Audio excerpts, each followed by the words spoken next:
Bem, estamos de volta agora para o livro do profeta Ezequiel.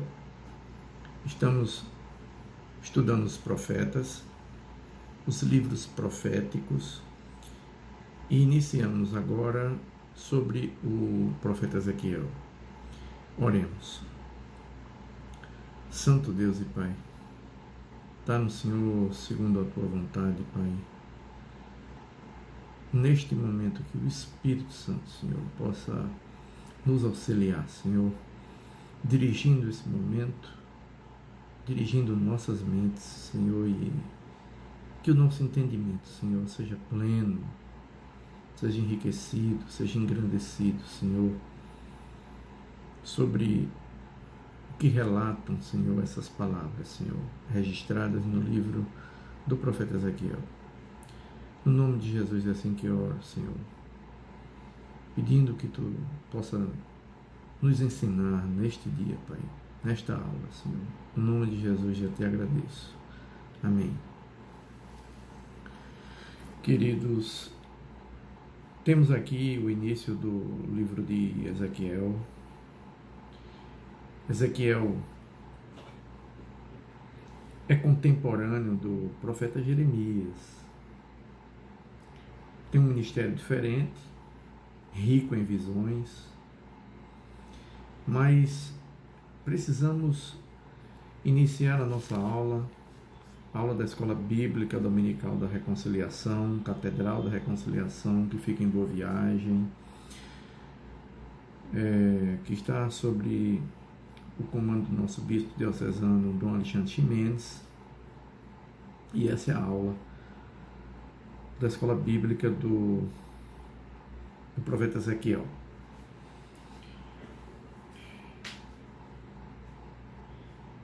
Esse livro foi escrito provavelmente de 592 a 570 a.C.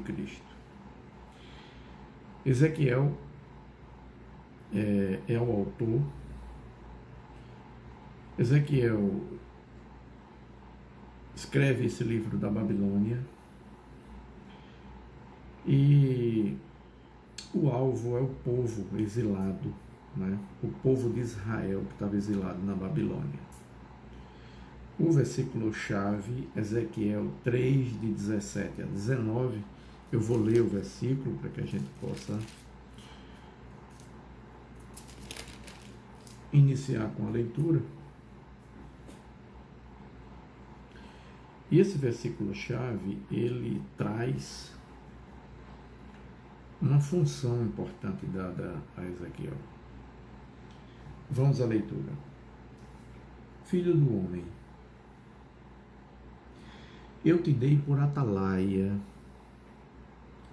sobre a casa de Israel, da minha boca ouvirás a palavra e os enviarás da minha parte.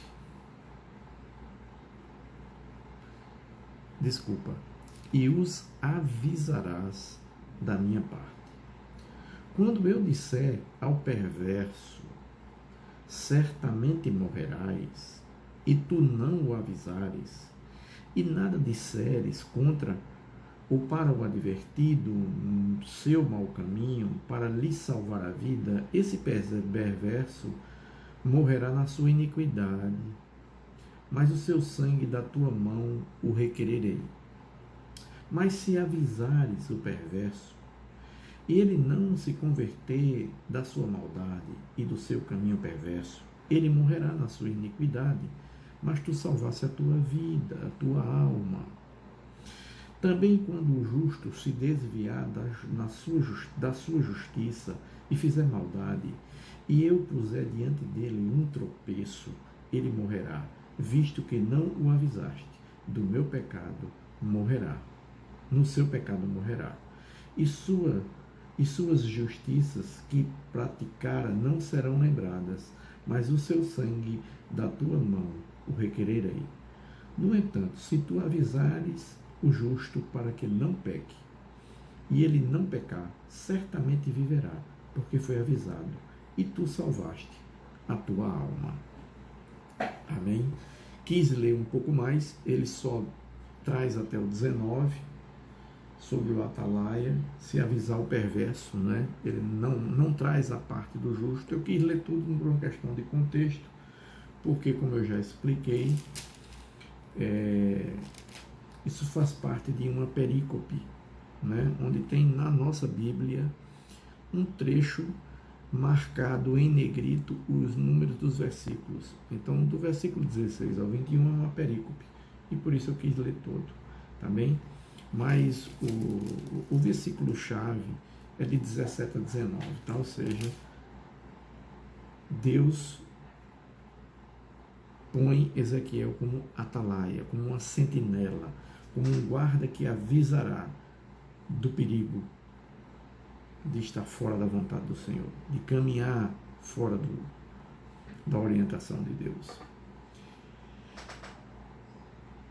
Então vejamos o seguinte: há uma palavra sugerida como palavra-chave, filho do homem.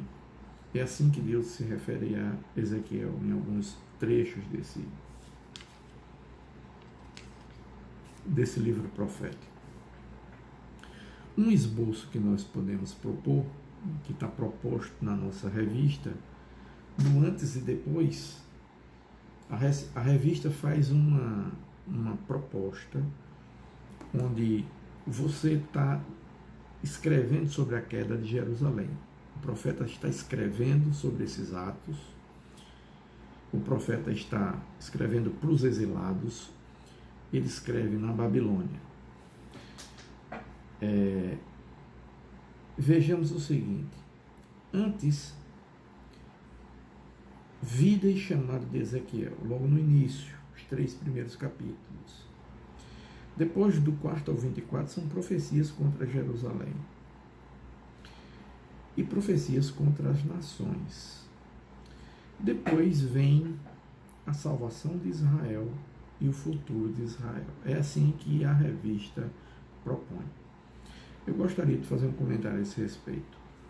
Alguns estudiosos, alguns comentaristas fazem uma visão geral, um esboço mais resumido, porque tratam do capítulo 1 ao capítulo 24 especificamente como julgamento, e do capítulo 25 em diante, restauração.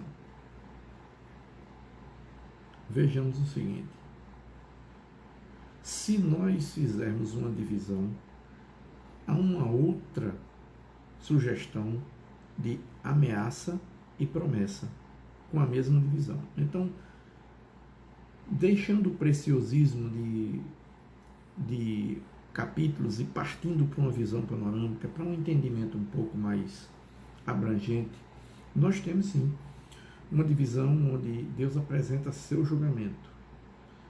Há uma ameaça. E na segunda parte do livro, a gente teria a restauração e a promessa. Vejamos o seguinte: tudo isso é resultado de uma tragédia dupla. Há uma característica aqui que a gente precisa trazer para esclarecimento, para lembrança. Eu já comentei que Ezequiel ele é contemporâneo de Jeremias, são ministérios diferentes, mas eles estão sendo levantados por Deus no mesmo tempo. Mas precisamos entender o seguinte: enquanto Jeremias tem na compilação de sua obra que ele ditou e Baruque escreveu, obra que foi queimada, temos que lembrar, e teve que ser reescrita, e alguns críticos trazem questões que não são edificantes para aqueles que são estudiosos das Sagradas Escrituras, e como eu sempre tenho chamado a atenção, que são ortodoxos, que buscam a ortodoxia, a tradição. Essa sim eu creio que nos acrescenta mais, e por isso eu apelo para que a gente olhe para a Bíblia com esse olhar, um olhar crente, um olhar crédulo. Se a gente duvida das Sagradas Escrituras, temos que parar. Pare imediatamente, resolva isso no seu interior em oração e em decisão. Deus não deixa de fora a nossa decisão. Deus vai sempre nos amar e nos buscar. Mas é minha e sua a decisão de como vamos encarar o que Deus está dizendo para a gente. Como vamos encarar esse chamado. Somos crédulos ou não? Cremos no Deus Altíssimo ou não? E quando cremos, não só cremos que Ele existe, que Ele revelou ao seu povo a sua palavra. Cremos no sentido mais amplo da palavra, de que confiamos nesse Deus, que damos crédito a Ele, que o levamos a sério, e que há uma aliança conosco, assim como houve com esse povo, e a aliança que Ele traz uma revisão para uma aliança maior que nós a vivemos hoje. Mas estamos estudando agora o contexto do Antigo Testamento, precisamos entender um pouco o que esse povo vivia. E por isso eu chamo a atenção para isso. Então, enquanto Jeremias tinha uma obra difícil de entender pela forma com que está arranjada a compilação de sua obra, Ezequiel, por sua vez, é um exemplo sem igual na Bíblia de como ele compilou isso, né? Uma das características sem igual e mais marcante do seu livro é o arranjo sistemático do conteúdo dele. Ele arranja de uma forma sistemática o conteúdo. E aí a gente vai ver, há uma facilidade para que a gente possa fazer essa divisão, fazer esse discernimento e crescer em aprendizado com esse livro. Esse é um livro também que fala de visões, né? Deus usa esse meio para falar com Ezequiel e para trazer sua mensagem, mas usa também isso para falar conosco, abrir nossos olhos. Ele vai falar muito de futuro, de escatologia, nos ajuda a entender inclusive Apocalipse, né? Então sigamos adiante. Então, como eu disse, isso é resultado de uma tragédia dupla, né? Rebelião, porque você teria o seguinte: tinha um povo rebelde que se voltava contra Deus e a falsa convicção de que desfrutava de uma segurança eterna, porque o templo estava em Jerusalém, porque Deus estava presente no seu templo. Então tinha essa convicção falsa de que havia uma segurança somente porque Deus estava ali. Como que se essa segurança não tivesse nada a ver com o estilo de vida que eles estavam levando, com o culto falso que eles prestavam. Como se Deus tivesse preso só aos rituais, só ao simbolismo, como se Deus não tivesse observando o que havia no seu íntimo, como se Deus não visse todas as coisas. E é exatamente nesse momento que Deus desperta Ezequiel para esse serviço de um atalaia. Mas também nós precisamos ver o seguinte: há alguns pontos sobre Ezequiel nós precisamos entender, nós precisamos conhecer um pouco.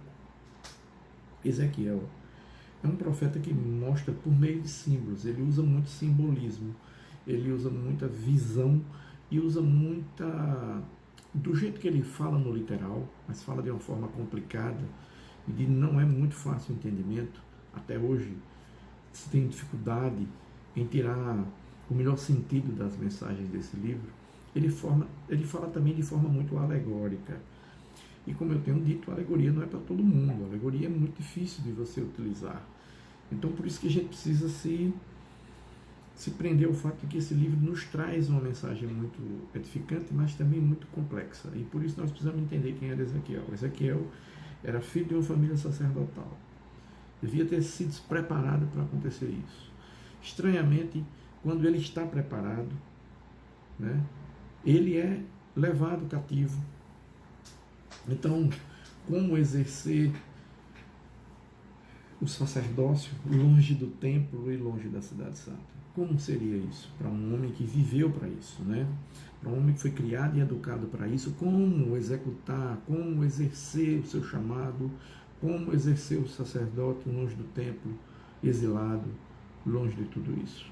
Né? Então, primeira coisa que a gente precisa ver, que ele era chamado para isso. Um outro ponto bem peculiar é que ele tem um ministério de 30 a 52 anos. Como a gente já viu, quando Deus chama o profeta Jeremias, que ele diz que é muito novo, Jeremias tem um dos mais longos, ou o mais longo ministério profético. Ezequiel tem um outro simbolismo que é trazido dentro, para mim, isso significa muito, porque a gente vê o seguinte: o profeta vai dos 30 aos 52 anos. Esse era o tempo do sacerdócio. A gente viu lá o seguinte: eu até trouxe na aula de Jeremias de que talvez Jeremias estivesse se referindo a Deus, que era muito novo, não só pela idade, mas pela tradição, porque ele sabia que o sacerdócio era aos 30 anos que ele começava, né, para exercer o ofício de sacerdote no tabernáculo. Ele precisava, ou no templo, o sacerdote precisava ter 30 anos, né? Então, e veja que ele começa dos 30 aos 52, é exatamente o tempo do sacerdócio. Aos 52 se encerrava, e aí é assim que a gente vê o tempo, né? Mas Deus o levanta com uma missão específica, e Deus se revela a ele de uma forma tremenda. Esse livro é lindo, esse livro vai nos mostrar visões, esse livro vai nos mostrar um cenário deslumbrante, porque Ezequiel vai ver a glória de Deus, né? Um outro ponto que a gente não pode deixar nem passar despercebido: ele era um homem casado, né? Ele era um homem casado. Então veja bem, por um lado, o tempo que ele profetiza até os 52 anos corresponde ao ministério do sacerdote, né? Veja essa. Outro ponto muito peculiar: ele era casado. E ele é descrito como um esposo apaixonado, porque quando Deus, no capítulo 24, o avisa que ele ficaria viúvo, e ele diz que vai tirar, né, a delícia dos teus olhos. Ou seja, a pessoa que você mais ama eu vou tirar de você. Deus avisa ele que ele ficaria viúvo. Mas a forma com que Deus descreve isso, a forma com que é registrado isso, mostra o quanto esse homem era um homem apaixonado pela sua esposa, era um marido apaixonado. E é esse homem que Deus vai levantar como profeta nesse tempo, para esse povo, nesse contexto. Então, um outro tema que a gente precisa tirar do livro de Ezequiel. Ezequiel vê a glória de Deus, descrita numa cena maravilhosa. E ele vai entender mais na frente que o que ele via naqueles seres viventes eram querubins, eram os querubins do templo. Muita gente fica divagando no entendimento dessas coisas. A Bíblia se interpreta com a própria Bíblia. Lá mais na frente ele vai dizer que vai entender que aqueles seres viventes, aqueles rostos que ele vê, toda aquela cena é a glória de Deus, e aqueles são os querubins. Então, imagine o seguinte: no momento onde o povo não ouvia nem via Deus, que poderia até ter um sentimento de que Deus abandonou seu povo, como é que Jerusalém, a cidade santa, podia estar passando por isso? Nós temos que entender o seguinte: eles perderam a advertência de ver o reino do norte ser destruído, e eles não se voltaram para Deus, eles não refletiram acerca de tudo aquilo que estava acontecendo. E quando o sofrimento vem sobre eles, eles não escutam os profetas que Deus levanta. E agora, Ezequiel está querendo dizer a esse povo: vejam o que aconteceu. Então é num contexto onde não se consegue ver o Senhor, nem ouvir o Senhor. Tem dois grupos: o que está desesperado e não consegue ver pelo desespero, e os que não querem, que aqueles que negam, que são rebeldes.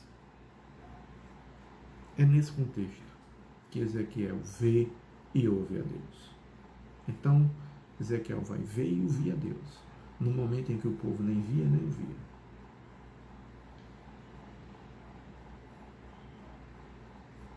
Para trazer a prova de que Deus, na sua soberania, não só estava permitindo aquele momento, como conduziria aquele momento, sob o seu comando, sob o seu governo, purificaria o povo, para que o povo fosse restaurado. Os fiéis, porque você vai ver, é nesse livro que Deus vai dizer que os executores do seu juízo marcasse aqueles que sofrem, né? Não só se preservam, mas que sofrem com o que vê. Às vezes desesperados, não conseguem entender. E Deus manda que eles sejam marcados. Isso tem uma visão literal, mas também tem escatológica. Porque lá em Apocalipse nós veremos algo sobre isso. Não adianta agora a gente estar comparando esses dois livros, mas eu quero dizer a vocês, tem a ver com Apocalipse, tem a ver com os que foram marcados, né? Os 144 mil das 12 tribos. Né? Tem um entendimento da completude dessa obra. Então vejamos o seguinte, é exatamente nesse contexto que esse homem vê algo muito importante. Nesse primeiro momento, nessa primeira metade, onde o julgamento, a ameaça está sobre Israel, Ezequiel vê a glória de Deus e o seu espírito, junto com os querubins, deixando o templo. Algo que Deus tinha advertido através de Jeremias, porque ele ia se retirar. Ezequiel vê o acontecimento, numa visão extraordinária. Ezequiel vê os querubins saindo, indo para a porta do templo. O Espírito do Senhor vindo para a porta do templo. E depois indo, saindo. Meus queridos, precisamos ver o que aconteceu com Israel. Israel sucumbiu diante do pecado. Falhou terrivelmente.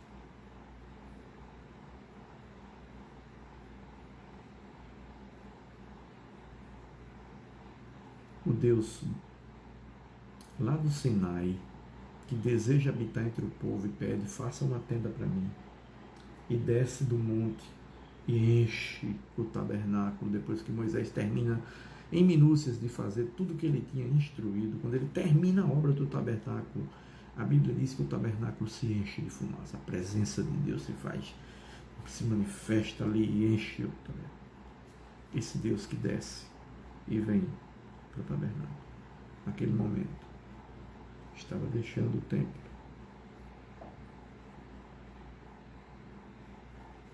Estava deixando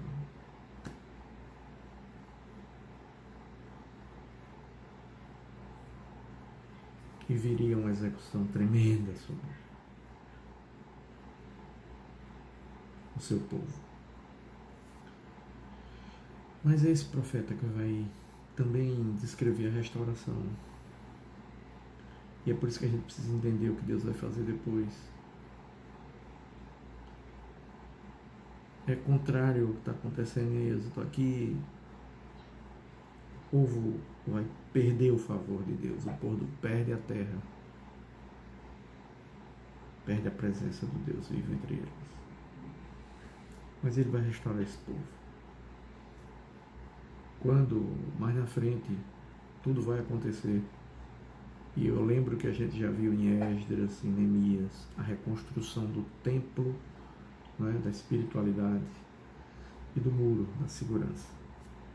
Eu estava reconstruindo através daqueles que se arrependeram, porque os novos exilados, o novo exílio, aqueles que voltam, que retornam do cativeiro, são aqueles que serão restaurados, representa o remanescente, representa assim, aquele que Deus está reconstruindo, reedificando e restaurando a comunhão. Que a gente possa ter um entendimento de todo esse simbolismo, o quão importante é a gente entender o significado na antiga aliança do favor de Deus e da sua presença entre o seu povo. Amém? Esse profeta vai nos trazer visões maravilhosas. Ela é uma profecia ilustrada, cheia de visões belas, de cenários maravilhosos. Amém? Sigamos então no aprendizado acerca dos profetas da Bíblia. Eu os saúdo com a graça e a paz do Senhor, desejando para todos vocês um culto festivo, alegre. Tchau. Até a próxima aula.